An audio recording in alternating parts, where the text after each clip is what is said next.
Bienvenida o bienvenido a esta exploración. Hoy viajamos a finales del siglo VII para conocer a una figura papal quizás menos resonante en la gran historia, pero fascinante, Conon. Sí, el Papa número 83. Exacto, en esa sucesión apostólica, su pontificado fue cortísimo, entre el 686 y el 687, apenas un año. Un suspiro, sí. Para esta inmersión nos estamos basando en un análisis histórico-teológico bastante detallado sobre él. El título es Episodio 136, Conon, el Papa de la Obediencia Providencial, la humildad como fuerza del espíritu, de Civic o DM. Una fuente interesante, sí. Y la pregunta es, ¿por qué detenernos en un papado tan breve? Bueno, porque creemos que plantea cuestiones importantes. Queremos entender cómo la humildad y la obediencia, una obediencia particular, pueden verse no como debilidad, sino como auténticas fuerzas espirituales. Sobre todo en momentos de crisis, ¿no? Justo. En momentos de fractura interna, de tensiones, ¿qué lecciones sobre liderazgo, sobre fe, sobre unidad podemos sacar de Conon, un papa descrito como, como discreto, ajeno a las luchas de poder? Pues vamos a intentar desgranarlo. Perfecto. A ver, primero el escenario. Finales del siglo VIII, Roma. Una ciudad compleja. Muy compleja. El Imperio bizantino, desde Constantinopla, todavía tiene peso, ¿verdad? Sí, una autonomía administrativa, espiritual, pero la influencia bizantina seguía ahí, claro. Y no siempre era fácil esa convivencia. Pero la calma era solo aparente, porque por debajo, hervían las tensiones. ¿De qué tipo eran esas tensiones? Pues principalmente entre facciones del clero y también de la aristocracia romana. Y no eran solo, digamos, diferencias de opinión. No, claro. Representaban intereses distintos. Había un grupo más pro-bizantino que buscaba la protección imperial, la legitimidad que venía de allí, y otro grupo que defendía más la independencia romana, la autonomía eclesiástica y política. O sea, una lucha de poder en toda regla. Exacto. Y esto se notaba muchísimo sobre todo en las elecciones papales. Se convertían en verdaderos campos de batalla, a veces incluso con interferencias del exarca, el representante imperial en Italia. Vamos, un caldo de cultivo perfecto para el conflicto. Entonces, elegir papa no era solo un asunto espiritual. Era político, social. Totalmente. Y en este ambiente tan cargado, ¿quién emerge? Conón. ¿Qué sabemos de él antes de llegar al papado? Pues las fuentes que maneja este análisis lo describen de forma bastante consistente, la verdad. Nació en Tracia, una región bajo influencia bizantina. Se habla de un posible origen familiar sirio o griego. No está del todo claro. Y su padre, fíjate, era militar. Sí, un oficial del ejército bizantino, lo que podría sugerir, algún lazo inicial con esa esfera. Pero su formación fue totalmente religiosa. Estudió en Sicilia, que era un centro importante entonces, y luego fue a Roma. Allí se ordenó sacerdote. Y su perfil personal parece clave, porque no lo pintan como un estratega, ¿verdad?, ni un político de la Iglesia. Para nada. Los relatos insisten en que era un hombre ya mayor para la época, de aspecto venerable, pelo canoso, y un carácter, dicen, muy afable, muy tranquilo. Ajá. Llevaba una vida austera, de oración, de estudio, y era conocido por su profunda espiritualidad y sobre todo por su falta total de ambición personal. Y precisamente por eso sorprende su elección, ¿no? En medio de esas luchas feroces. Ahí está lo fascinante. ¿Cómo se explica que las facciones rivales, esa militar y esa clerical, que estaban a la greña tras la muerte del Papa Juan V, cómo llegaron a un consenso sobre él? ¿Fue una especie de pacto estratégico? Pues eso es lo que la fuente destaca como providencial. A ver, hubo un bloqueo. Ninguna facción podía imponer a su candidato. Se habla de Pascual y Teodoro, dos archidiáconos, como los principales contendientes. Vale. Y en medio de ese bloqueo, la figura de Conón surgió como la única opción que todos podían aceptar. ¿Por qué? Pues precisamente por lo que decíamos, su neutralidad, su edad avanzada, quizás lo vieron como un papa de transición, ¿sabes? Y sobre todo su fama de santo, de hombre de paz. O sea que no fue tanto un cálculo frío. No parece. Más bien fue un reconocimiento casi forzado por la situación de que solo alguien ajeno a la pelea podía evitar un cisma, una ruptura mayor. Es decir, que su aparente debilidad política fue en realidad su gran fortaleza en ese momento. Exactamente. La fuente lo interpreta así, como una acción del Espíritu Santo actuando a través de esa humildad, de esa sencillez de Conón, casi como una intervención divina para traer la calma. Y ahí encaja esa idea que destaca el análisis. Sí, esa de que La unidad no se conquista por la fuerza o la astucia, se recibe como un don cuando hay corazones dispuestos a obedecer. Y aquí, obedecer no significa someterse a una facción, claro. No, sino a una llamada superior, a la paz, a la comunión. Eso es. A buscar el bien común por encima de los intereses particulares. Una vez elegidos, su pontificado, como decíamos, brevísimo, de octubre del 686 a septiembre del 687, menos de un año. Sí, ¿Y qué caracterizó este tiempo? ¿Intentó él consolidar algún poder, alguna agenda propia? pues todo lo contrario, y eso es lo llamativo. No hay constancia de grandes decretos doctrinales, ni convocó sínodos importantes, ni se metió en grandes construcciones, algo que otros papas sí hacían para dejar su marca, ¿no? Claro. Su enfoque parece que fue mucho más interno, más pastoral. Se centró en preservar esa frágil comunión que se había recuperado en Roma, y también en mantener unas relaciones correctas con Constantinopla. Y eso último, la relación con el emperador Justiniano II, que a menudo eran tensas esas relaciones. Pues sorprendentemente, fueron bastante fluidas, al menos en comparación con otros momentos. Justiniano II confirmó la elección de Conón, rápido, sin poner pegas, cosa que no siempre pasaba. Ajá. Incluso envió una carta respetuosa al Papa, reduciendo algunos impuestos sobre propiedades papales. Conón, o su parte, respondió con gratitud, con deferencia, pero sin sumisión. O sea, una relación de, como dice la fuente, cooperación prudente sin servilismo. Exacto. Algo así. Conón parecía muy consciente del delicado equilibrio de poder. Actuó con mucha prudencia, confiando más en la diplomacia silenciosa, en la oración, que en la confrontación directa. Y esta aparente falta de grandes gestas, de decisiones impactantes, ¿cómo la interpreta el análisis? ¿Como una falta de liderazgo o hay algo más? El análisis lo ve como la clave para entender su valor espiritual, su forma particular de liderar. Ese año de pontificado fue un tiempo de calma, de serenidad, como un respiro necesario, ¿sabes? Después de las tensiones anteriores y, bueno, de las que vendrían después también. Entiendo. Conión parece encarnar una visión del papado centrada en el servicio, en custodiar la fe, más que en ejercer un poder terrenal o buscar influencia política. Su figura es como un recordatorio de que la autoridad en la Iglesia, teológicamente hablando, no debería nacer de la ambición o la estrategia. Sino de la mansedumbre, la caridad. Justo, de la fidelidad a la misión evangélica. Es la autoridad del pastor, no la del príncipe, digamos. Profundicemos en esa espiritualidad que parece definirlo. El análisis la resume en 3 pilares: obediencia, humildad y confianza. Empecemos por la obediencia, que a veces suena a pasividad, pero aquí parece tener otro sentido. Exacto. No es una obediencia ciega a órdenes humanas o a presiones. La fuente la interpreta en un sentido teológico profundo, como una disponibilidad activa, constante, para discernir y seguir la voluntad de Dios. Incluso en lo pequeño, en lo cotidiano. Sí, incluso ahí, en la necesidad de buscar la paz por encima de los propios planes o talentos. Es una obediencia que pide escucha atenta a discernimiento y, bueno, una renuncia al propio ego. Conón, al no imponer su agenda, al no dejarse arrastrar por las luchas, estaría viviendo esa obediencia fundamental. ¿Y cómo se conecta eso con la humildad?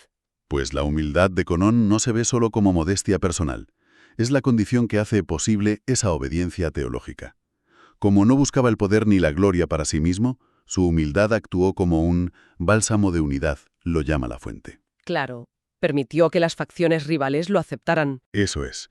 En lugar de ser una debilidad, esa falta de pretensiones se convirtió en el espacio neutral donde la reconciliación fue posible.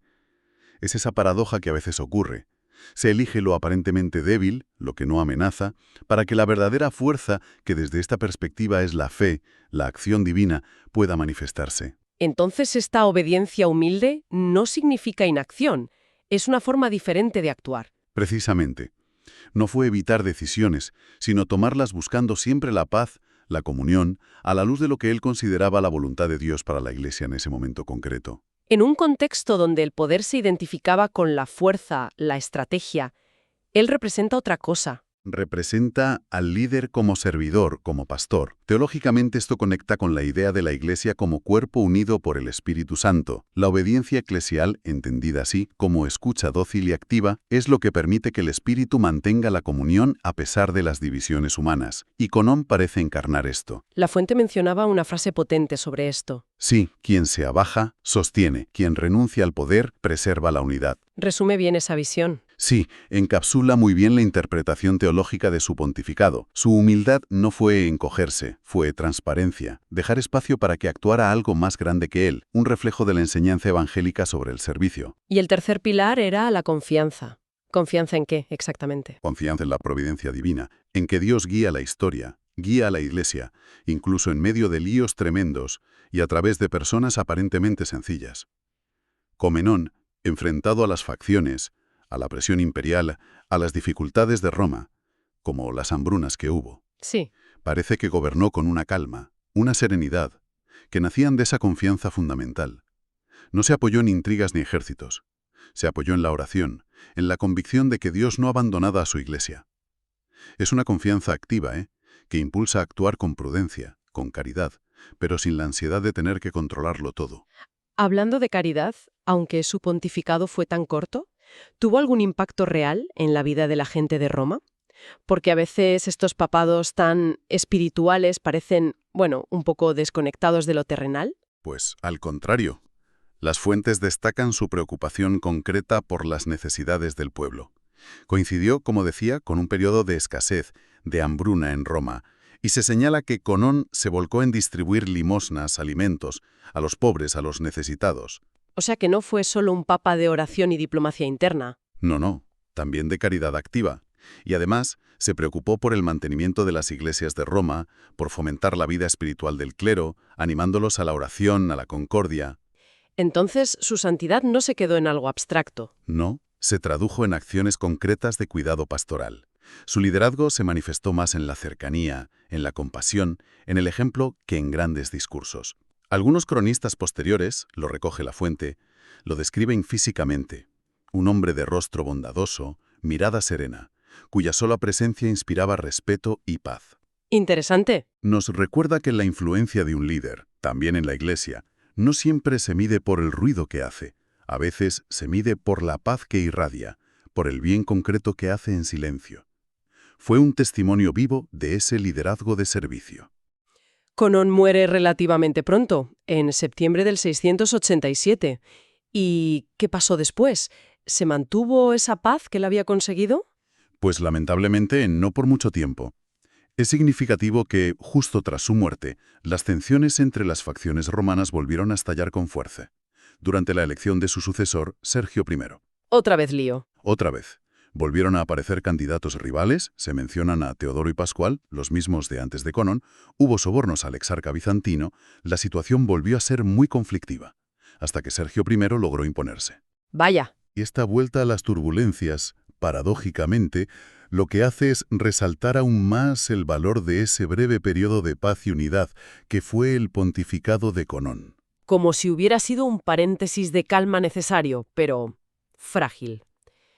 ¿Cuál es entonces el legado que deja Conón, según este análisis? Pues su legado es precisamente ese, el del Papa Providencial, como lo llama la fuente, el que no llega al poder por estrategia o conquista, sino que parece puesto ahí por las circunstancias para una misión concreta: pacificar, unir, abandonándose a la guía divina. Ajá. Su legado es la demostración de que la humildad puede ser una fuerza espiritual real, capaz de desarmar conflictos. Su confianza no fue pasividad, fue fe activa en la acción de Dios en la historia.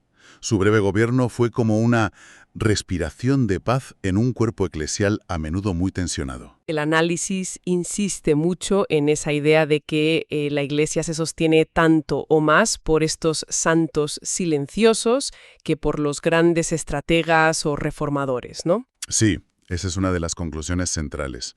La continuidad, la vitalidad de la Iglesia, desde esta perspectiva, no dependen solo de los grandes concilios, de los papas poderosos, de las estructuras imponentes. Claro. También, y quizá fundamentalmente, dependen de la fidelidad cotidiana, de los corazones humildes que viven el Evangelio sin pretensiones, que obedecen a Dios antes que a los hombres, y que construyen la comunión desde abajo, con paciencia, con caridad. Confesión sería un ejemplo perfecto de esto. Había un par de frases del material que mencionaste antes que resumían bien esta visión. Sí, efectivamente. Una era, el poder del Papa no está en mandar, sino en obedecer primero a Dios. Esto reorienta totalmente la idea de autoridad hacia la escucha y el servicio. Muy potente. Y la otra reflexión que me parece también muy potente es, obedecer en sentido teológico no es rendirse, sino permitir que Dios gobierne a través de uno. Esto captura la esencia de esa obediencia activa y confiada que se le atribuye a Conón, en una época en que las estructuras de poder eclesiástico empezaban a consolidarse y a veces a parecerse a las del poder secular. Su figura representó como una vuelta a una concepción más evangélica del liderazgo. Entonces, recapitulando un poco todo lo que hemos explorado a partir de este análisis sobre Conón, ¿con qué idea principal nos quedamos? Yo diría que la idea más potente es la de un modelo de liderazgo alternativo, y especialmente relevante en tiempos de división como los nuestros, ¿no? Cierto. Un liderazgo que no se basa en la autoafirmación, en la estrategia política, en la demostración de fuerza, sino en la humildad genuina, entendida como apertura a los demás y a una guía superior, en la obediencia teológica, como escucha activa y discernimiento buscando el bien común, y en la confianza radical en que la paz y la unidad son posibles, aunque pidan renuncias personales. Con Ventral nos muestra que la influencia real, la duradera, no siempre se mide por cuánto dura el mandato o por lo espectaculares que sean las acciones. Exacto. Y que la fragilidad humana, cuando se asume con fe, puede convertirse paradójicamente en un canal para la fortaleza divina, o si lo vemos desde una perspectiva más secular, para la cohesión del grupo. Sí. La figura de Conón nos invita a reflexionar sobre la naturaleza misma de la autoridad y el poder. Y no solo en lo religioso, ¿eh? Su pontificado, aunque históricamente breve, sin grandes titulares, resuena como un testimonio elocuente de la fuerza silenciosa de la integridad, de la santidad entendida como coherencia de vida y de buscar la comunión por encima de todo. Fue, en cierto modo, un custodio del fuego interior de la fe y la unidad, más que un constructor de grandes estructuras externas. Muy interesante. Y esto quizás nos deja con una pregunta para seguir pensando, ¿no? Más allá de nuestra conversación. Si tomamos el ejemplo de Conón, este liderazgo basado en la humildad, la escucha, la búsqueda activa de la paz, renunciando al poder personal, ¿cómo podrían manifestarse hoy esas cualidades? Buena pregunta. No solo en contextos religiosos, claro, en cualquier ámbito. Social, político, incluso empresarial, donde la polarización, la lucha de egos, la división, parecen amenazar siempre la unidad y el propósito común. ¿Qué formas concretas podría adoptar hoy esa fuerza silenciosa de la humildad que busca el consenso y construye puentes en lugar de muros? Ahí queda la reflexión.